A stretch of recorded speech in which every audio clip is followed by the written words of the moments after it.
The race is over, but the lessons are just beginning. You've reached Talking with Dr. Terry, 180 Seconds to a Better You, message number 357, and I'm Dr. Terry Wurzbacher. During a race like this, or doing any event that's complex, it's like going to college. You have to work hard and study hard as the days, months, and even years go by. Then you graduate and go off into the real world, way out there to live your life. But you don't or shouldn't forget all that you studied. Ideally, that study was actually learning. And what good is learning if you can't apply it? What if all of that goes by the wayside and you never use it again? How sad would that be? Well, it's the same with races like the one I just finished. I talked to you before about doing a race report and using that same concept to do life reports. I've discovered there's so much to learn during these things that are extremely applicable to everyday life, not just the racing life. And that's why I tell you about them, not to just bore you. I'm still processing everything that happened, and I'll be sharing the lessons as the week goes by. But I'm going to brag a bit.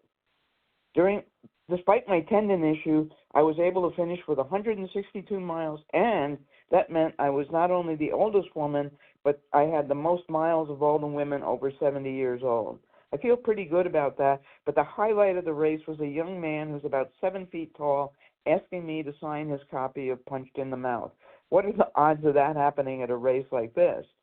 Anyway, so to begin our lessons, here's my recommendation for you. I don't like the word challenge. This is the first full week of the new year, so why not try this? Sit down today, write out your goals for the coming week, and be specific.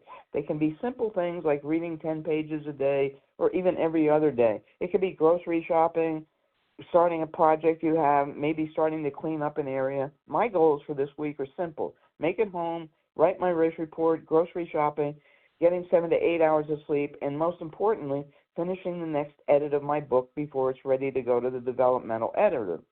Each day, then, jot down what you did that day. Use bullet points, but make sure you record everything.